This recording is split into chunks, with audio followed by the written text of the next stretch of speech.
who own a lot of stock and are very valuable, but then to impute to them massive more that they have to pay tax on, a lot of them don't want to mess with that. And so we've seen the flight of really, really significant folks into Florida, many of them here in the Miami area. And I think it is, yes, that particular tax was bad, but I think it's like, okay, if it doesn't pass, they'll come up with something else. And then it's just 50% plus one of the vote, and you can do all this. We're in the 250th anniversary of the founding of the United States. The founding fathers, they wanted a system based on the consent of the government, but they did not want to have 50% plus one I get, then I get to take from you, or 50% plus one you get to take from me. They wanted to have a rule of law, and they wanted some of this stuff, particularly private property, to not just be subjected to those types of whims. So we've seen that in really significant measures.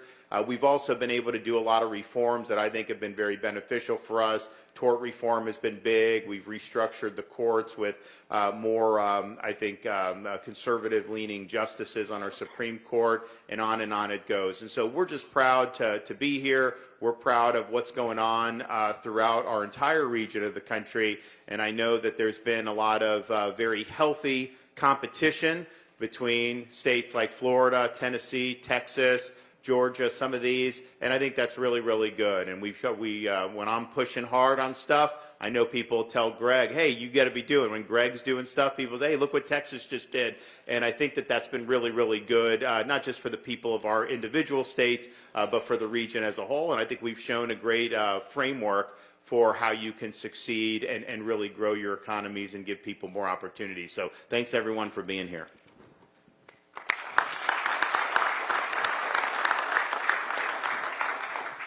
Governor DeSantis, thank you for your leadership for making Florida a magnet for talent and capital.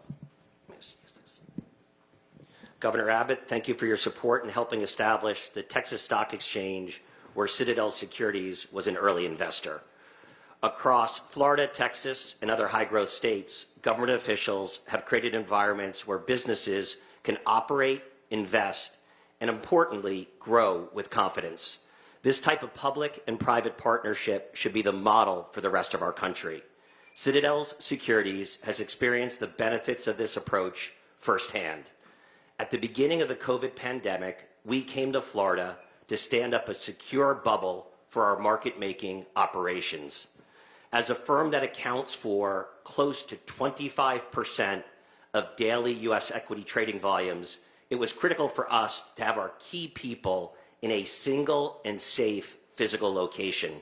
In just 1 week, our team, working alongside local officials here in Florida, built a fully functioning trading floor inside of a Palm Beach hotel.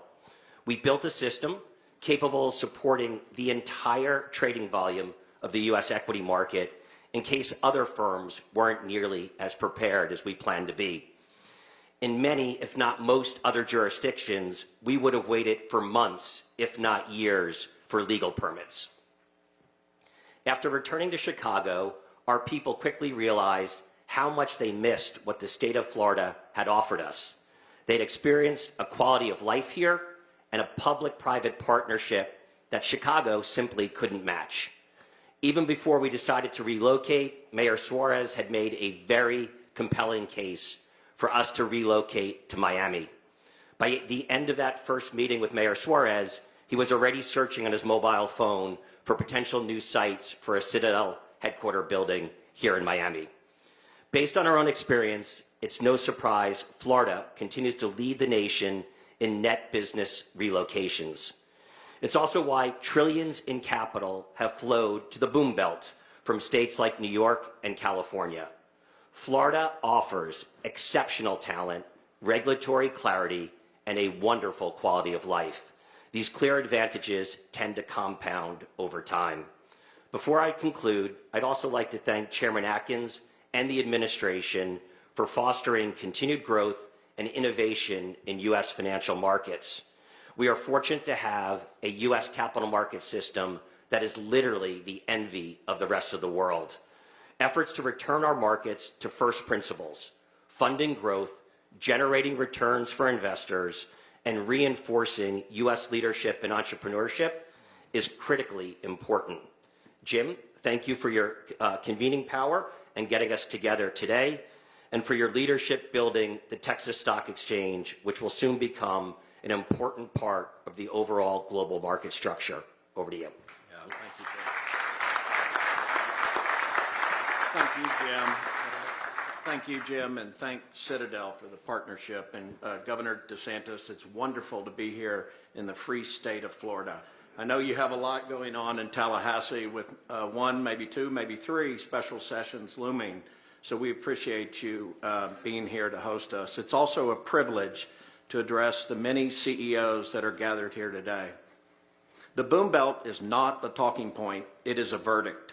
11 states across the southeast quadrant of the United States now generate $9 trillion in annual GDP, an economic output that trails only the United States as a whole and China. In the past 5 years, the Boom Belt has absorbed 7 million new residents, which is 70% of all U.S. population growth, while creating roughly 60% of every net American job created. An average of 700 households move to the Boom Belt every single day, while households are exiting the other three quadrants. The Boom Belt isn't outperforming the rest of the country by accident. It is outperforming because it is out-governing with competitive taxes, predictable, statute-based legal frameworks, and a governing philosophy that places capital formation at the center of economic policy. The results are visible everywhere. The relocation of corporate headquarters to the Boom Belt has accelerated dramatically and shows no signs of slowing. As Jim highlighted, Citadel's move in 2022 here to Florida was a seminal moment. Schwab, Chevron, Caterpillar, Tesla now call Texas home. Palantir chose Florida. AllianceBernstein went to Tennessee, Norfolk Southern, Georgia, and the list continues to grow every quarter. Where companies legally domicile is also shifting. Governor Abbott has placed Texas in direct competition with Delaware for corporate registrations, and the Boom Belt is winning. Today, roughly 2,500 of the 3,900 domestic public companies are domiciled in Delaware, compared to a little more than 100 in Texas. That balance is beginning to flip. Tesla redomiciled to Texas. Dillard's and Coinbase followed. And last month, in a watershed moment, ExxonMobil announced that it was moving its legal home to Texas after 140 years in New Jersey. Hundreds of companies representing trillions of dollars in market capitalization are realigning behind Exxon. And believe me, we haven't seen anything yet.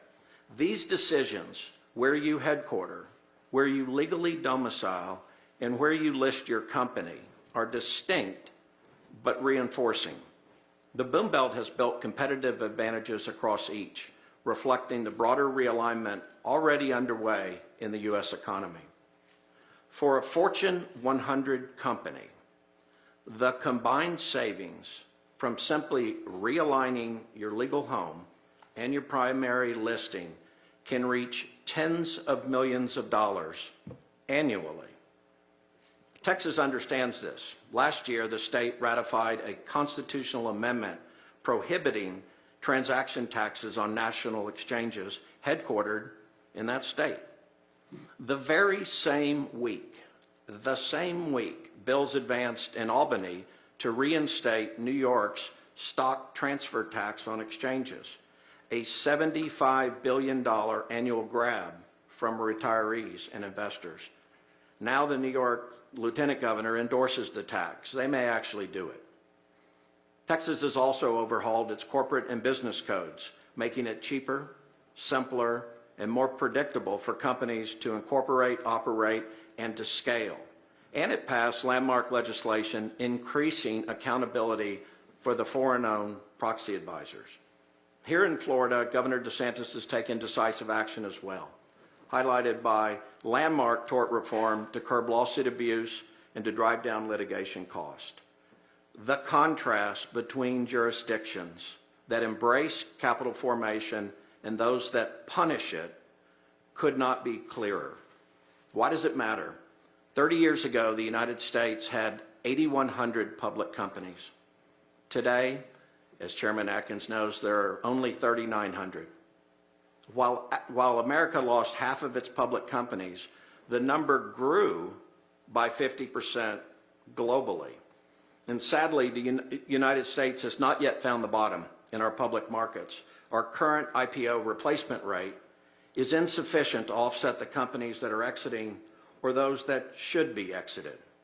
Meanwhile, private capital has filled the financing gap as the number of sponsor-backed private companies has grown tenfold over the same period. As Chairman Atkins has remarked repeatedly, it used to be cool to be public, so what happened? The answer is we made it complicated, expensive, and legally treacherous to be a public company. Remaining private became the only rational choice. This is not a coincidence, it is a consequence. Consider SpaceX, arguably the most exciting and consequential company of our generation. 24 years after its founding, it will go public this summer, raising as much as $80 billion, nearly 3 times the largest IPO ever, at a valuation perhaps exceeding $1.7 trillion or even more. In those 24 years, SpaceX completed 31 financing rounds, raising more than $12 billion from just a handful of well-positioned institutions. Compare that to Apple, which went public in 1980, just 4 years after it was founded, with a 40-page offering document, or Amazon, which went public in 97, 3 years after it was formed. The single greatest wealth-creating opportunity in modern history, SpaceX, occurred almost entirely out of view and entirely out of reach of everyday Americans. A day late and $1 trillion short. That is the real cost of a broken public market system. The leaders on this stage understand this is a pivotal moment for American capitalism. Not a time for incremental change, but a moment for bold realignment to the first principles that made America's capital markets the envy of the world.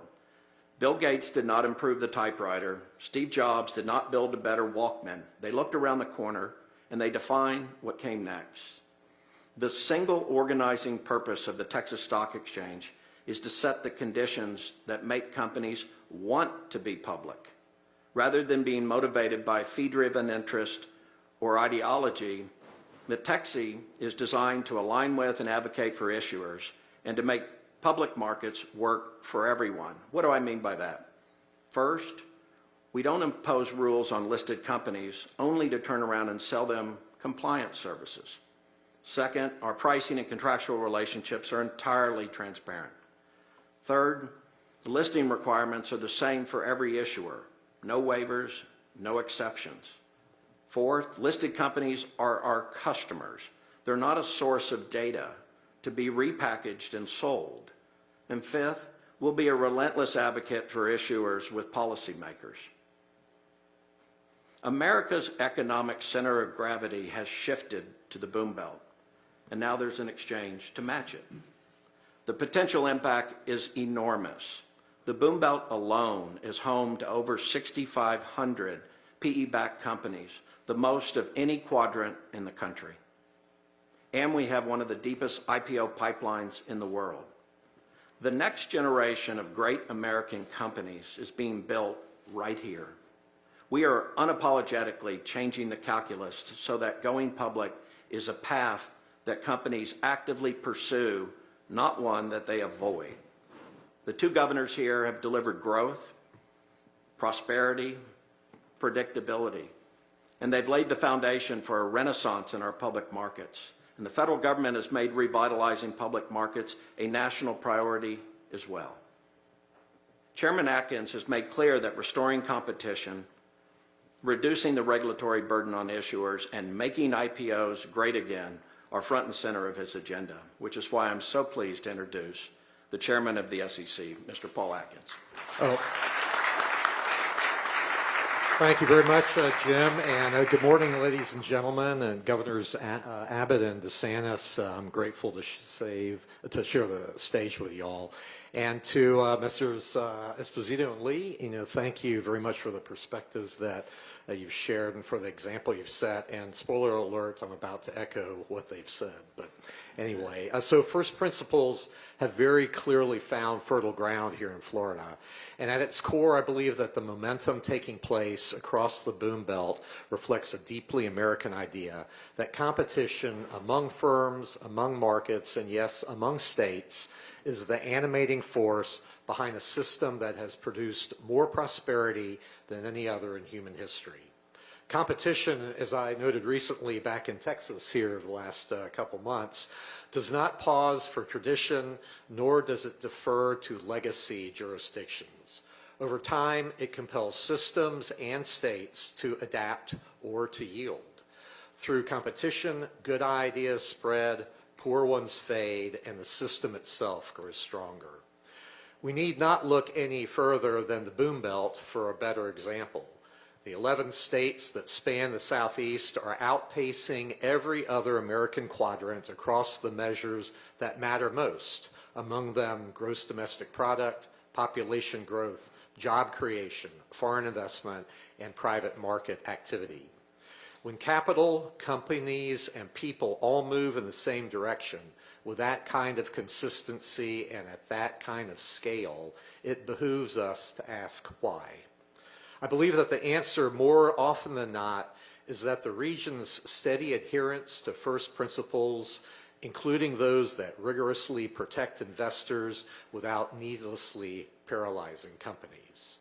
So for our part, the SEC is returning to those same principles by renewing the conditions that make our public markets the natural destination for companies to raise capital and for investors to share in their success.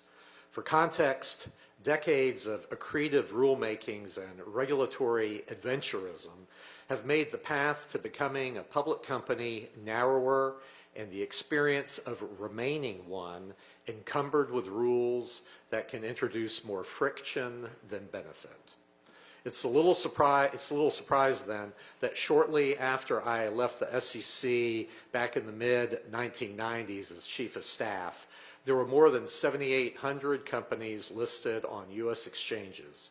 And by the time that I returned last year as chairman, that figure had fallen by roughly 40%. This trajectory tells a cautionary tale that we're working to rectify through the 3 pillars of my plan to make IPOs great again, as Jim so nicely talked about as well. So first, we're modernizing, rationalizing, and streamlining disclosure reports so that they are meaningful, understandable, and not a repellent to investors. Too many SEC requirements that began as a framework to inform have become instruments to obscure, drifting along the way from what a reasonable investor would consider important to what a regulator might find interesting. That's completely opposite of what should be the case, since we are commanded by law to put the investor first. Our disclosure regime is most effective when the SEC provides the minimum effective dose of regulation necessary to elicit the information that is material to investors. And we allow market forces, not the regulator, to drive the disclosure of any additional aspects that may be beneficial. Materiality, in short, must reclaim its place as the SEC's North Star. Second, as part of the 3 pillars of making IPOs great again, we are focused on ensuring that states and not the SEC regulate matters of corporate governance. Over time, the agency has used its disclosure authority to attempt to indirectly establish governance standards that state corporate law should and can address. We must stay in our lane as a disclosure agency and not be a merit regulator. Third pillar, and finally, we are allowing public companies to have litigation alternatives while maintaining an avenue for shareholders to continue to bring forth meritorious claims. At the SEC, we've been hard at work on executing this plan so that we can shield the innovator from the frivolous and protect the investor from the fraudulent. Taken together, these reforms represent something much larger than a regulatory agenda. Indeed, they herald the SEC's return to first principles that have made this region's ascent so remarkable. In many ways, the Boom Belt embodies the best of what we are working toward in Washington. And guided by your example, we are reminded that the most consequential reforms are not those that add to the compliance burden, but those that have the courage to lift it. So once again, I'm grateful for the opportunity to be part of today's program. I look forward to engaging with you all in the work that we have discussed today. And above all, I thank you for your faith in what this country can achieve when it remembers the principles that in this 250th anniversary of the United States made it great. So thank you very much.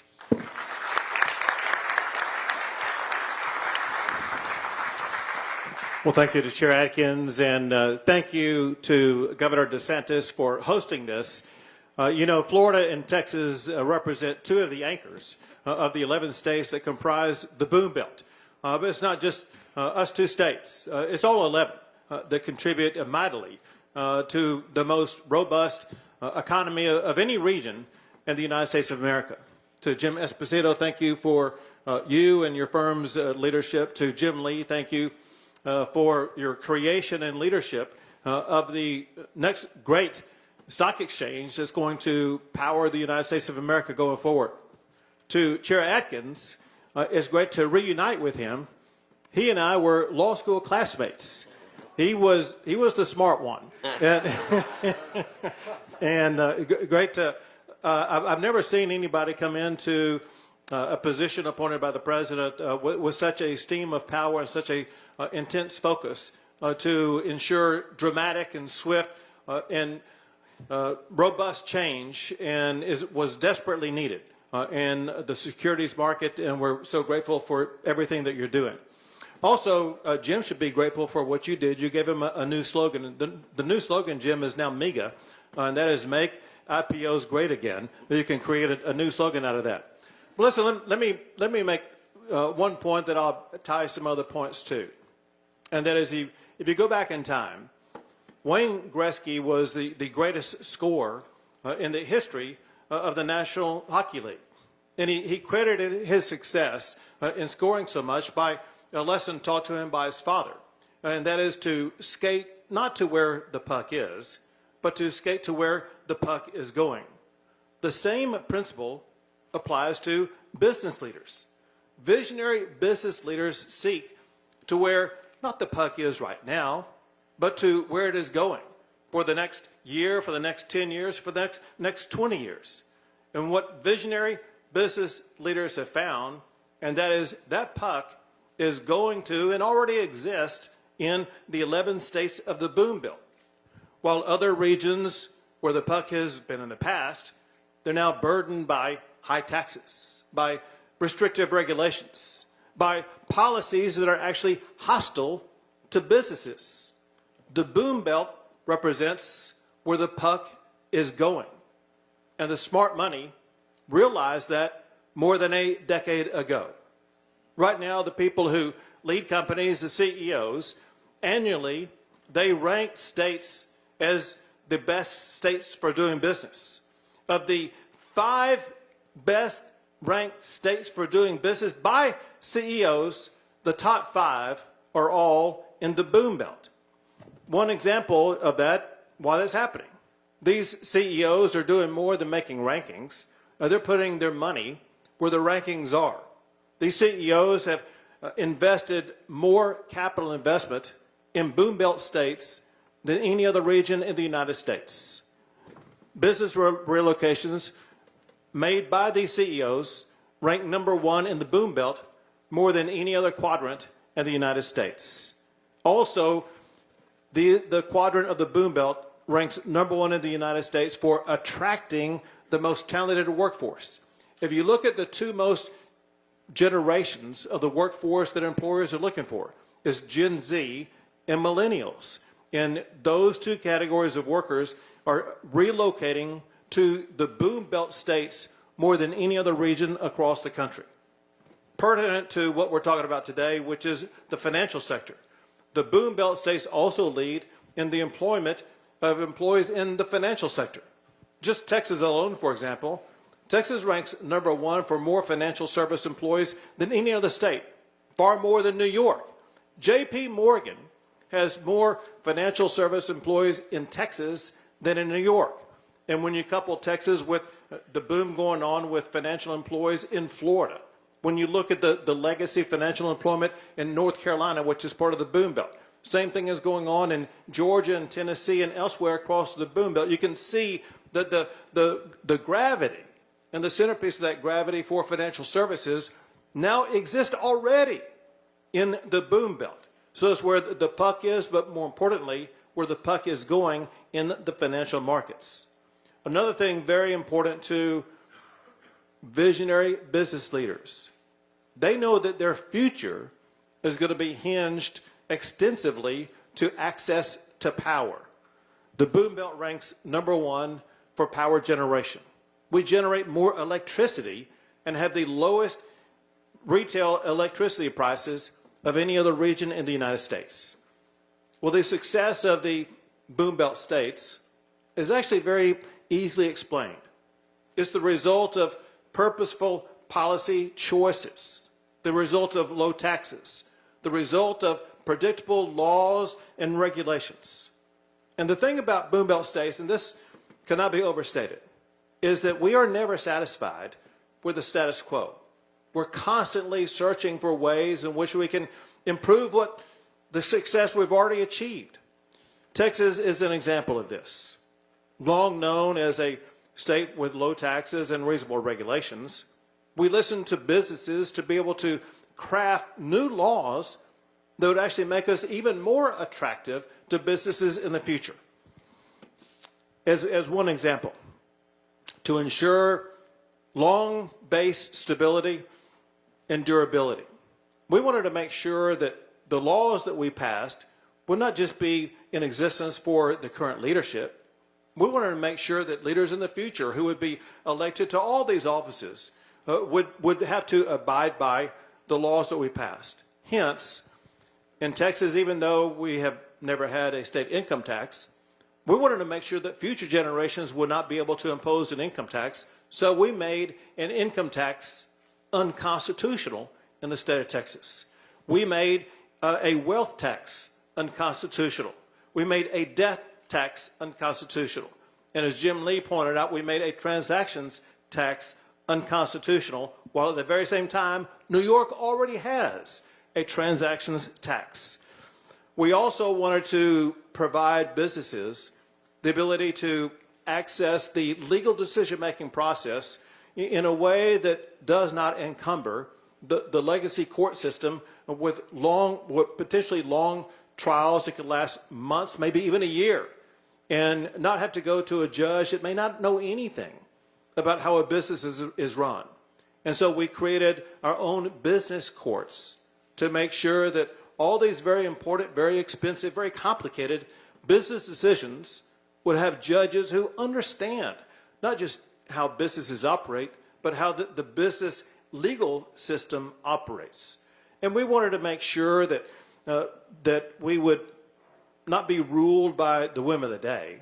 And so we codified things like the business judgment rule into the legal system in the state of Texas that will ensure that sense of predictability for businesses in the future. Policy decisions like these create a durable, predictable environment for businesses to succeed. And that's exactly why what Jim Lee said earlier came true. And that is, ExxonMobil had its incorporated headquarters in New Jersey for more than 100 years. When ExxonMobil saw the reforms Texas had passed, they moved their state of incorporation to the state of Texas. This is why we see diverse leaders of Fortune 500 companies like McKesson and Caterpillar move their headquarters respectively from California and Illinois to the state of Texas, but more than that, they're now neighbors in Irving, Texas, which is a town that we call the headquarters of headquarters. It's also the reason why Elon Musk has come to Texas. Quick story about that. Elon basically had no operations at all in Texas before 2020. He sold a few Tesla vehicles there, but as far as I know, nothing more than that. In April of 2020, Elon came to visit with me to talk about the possibility of building a gigafactory in the state of Texas. He said it was going to be more than a mile long, larger than the Pentagon, and importantly, it had to be built from beginning to end with vehicles rolling off of the complexities of a gigafactory in less than 18 months. And I'm thinking, have you ever built a house? It takes more than 18 months to build a house. Elon, however, has a need for speed. We worked with him on calibrating the permitting process and things like that to accelerate the timetable so that he was actually able to achieve building that gigafactory and having vehicles roll off of that gigafactory in less than 18 months. At a time before Elon bought Twitter and owned Twitter, he posted on Twitter that in Texas, he was able to build a gigafactory in less than 18 months, whereas in California, where he had been, he would not even have the permitting process completed. Elon has a need for speed, and Texas now has a motto that the state moves at the speed of business, ensuring that every business in our state is going to be able to benefit from the same strategies that we deployed for Elon and for the Gigafactory. Well, Elon liked it so much, and Elon, by the way, is a person I think that we can all agree upon is the greatest innovative mind of our time, the greatest wealth generator in the history of the world. Now this visionary has understood that for him, the best state for all of his businesses is Texas. So he moved the headquarters for Tesla and the incorporation for Tesla to Texas. The same for SpaceX. The same for his other businesses. In fact, Elon has SpaceX there, has the company X, which used to be known as Twitter. Elon has a son named X, and Elon likes to tell the story that all of his exes are in Texas. Importantly, the same thing is happening in boom belt states across this region. More businesses are moving their headquarters to boom belt states than any other region. The center of gravity of American capitalism is now headquartered in the boom belt. Capital markets I consider to be the apex of capitalism. The Texas Stock Exchange is the natural extension of that capitalism. It ensures that capital markets will reflect the quadrant that is driving American growth. And I got this message. If your company is not already in the boom belt, come to where the puck is going. Enjoy the success that so many have experienced. Incorporate in the boom belt. And if you're already public, or if you're thinking about going public, bring your primary listing to the Texas Stock Exchange. The foundation for that has already been built. The policies for that are already in place. The only question is whether or not you and your business are going to be a part of that success. Visionaries like Elon, they recognize this, and they are now in the boom belt. Businesses can come here even if you're not of the Elon Musk category. You may just be looking for better margins for your business. Come to the boom belt. The boom belt is where the puck is going. Join us in the vastly growing boom belt states of the United States of America.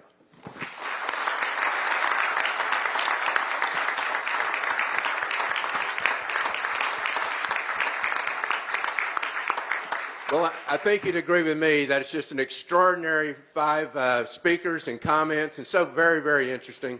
We sincerely thank each of you very, very much for taking your time out to be with us today.